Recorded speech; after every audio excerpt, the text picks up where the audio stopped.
Our biggest office in Africa is here. We've already committed over $1.6 billion in Nigeria so far. And in partnership with the government, we plan to increase our work here. We have a strong relationship across the board at the federal level, state level, businesses, NGOs, and civil society organizations. We're eager to support you as you work to make Nigeria a global economic powerhouse that provides opportunity for all its citizens. I'm impressed how much Nigeria has changed in the past decade. One example is the technology sector. The energy I talked about during the early days of Microsoft, our passion and our willingness to take risks, that same energy now powers technology hubs across Nigeria like Co-Creation and Inspire. The novelist Chimamanda Adichie, who my wife especially admires, captured the country spirit when she said her fellow Nigerians have big dreams and big ambitions. The line graph of Nigeria's per capita GDP shows where those dreams and ambitions can lead. With the exception of the recent recession, the slope goes up.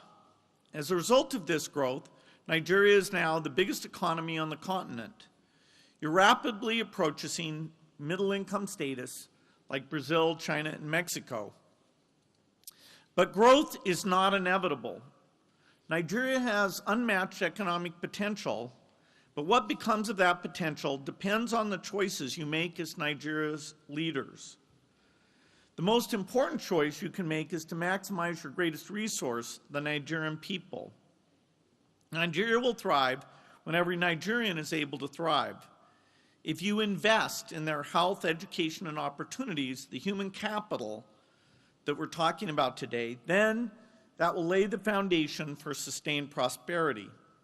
If you don't, however, it is important to recognize there'll be a sharp limit on how much the country can grow.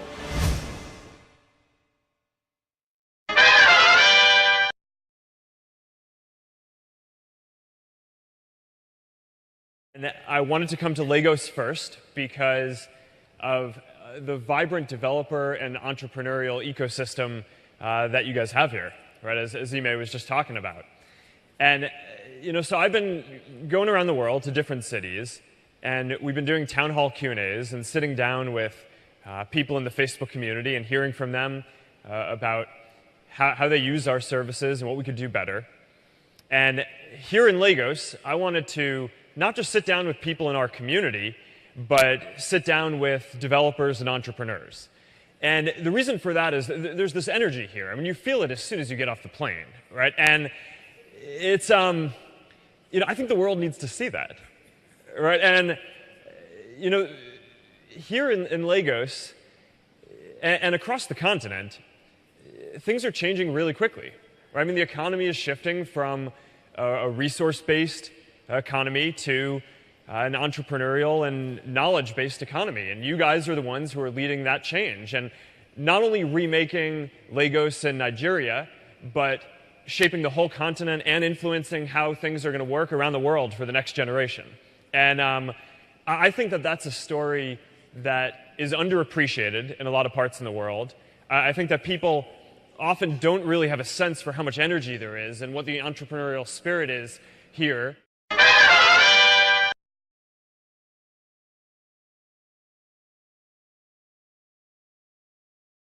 I want to thank you for coming because I don't think you really had to come. Google is doing okay here. Isn't Google doing okay here? It is, but I think it's very, very exciting time here. So, I always feel we have to come to places like this to kind of learn how things will evolve for the next 10 to 20 years. So, a place like Africa, people do everything on mobile. And it's just a different way they use products than what we are used to. So I want to learn too. So as much as possible. Yeah. Now you've been with Google 13 years, yeah. 2 years as a CEO. Yeah. And I wonder how you would trace the growth of technology from your days in India, back in Chennai, and up until today, right here in Nigeria. It's. I was telling someone here. There are times when I kind of see something outside for a second, it reminds me of India too. And you know, for me, growing up, you know, technology, you know, was not something I had much in my life. You know, every single thing we got, you know, I vividly remember getting it in my home. You know, when we first got our, you know, like refrigerator in the home, and like we had been waiting for it for a long time, and you know, once we got it, I realized my mom would make stuff and we could save it for the next day, and she had a little bit more free time. You know, all that I remember very, very distinctly. The first time we got a phone in my home, you know, before that, you know, simple things. What was that first phone? Was it like The type that a you- dial-up phone. You know, I was 12 when we got it. You know, but I remember before that, like, you know, my mom would say, go to the hospital to get something, and you know, it would take me 2 hours to go to the hospital, and they would say, well, it's not ready, come back tomorrow. But once we got the phone, I could call and ask, and they would say, no, it's not ready yet. It would literally save me 4 hours. So, you know, so I remember all these things very discreetly, and which is why, like, you know, even today, I think getting technology in the hands of people who haven't had it before, it's a big change in their lives. So, you know, I'm I very suppose excited. that's what excites you about Google. I mean, I'm just wondering how things have changed during your time with Google, given this kind of experience that you have.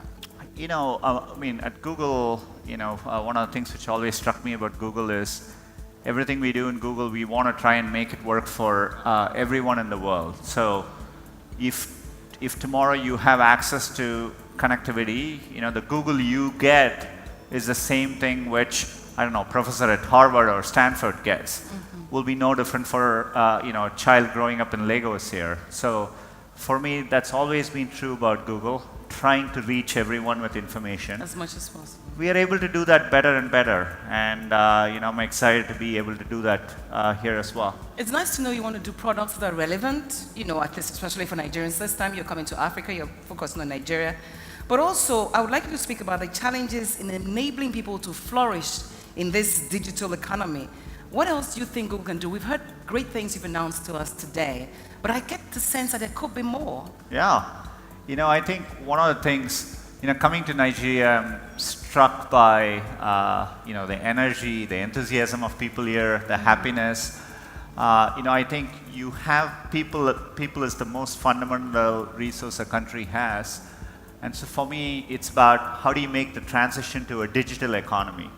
So one of the things we've been doing around the world, including in Africa, is what we call as digital skills training. By that we mean taking people who are, you know, doing small things, small businesses, maybe even a side hustle in a place like Nigeria.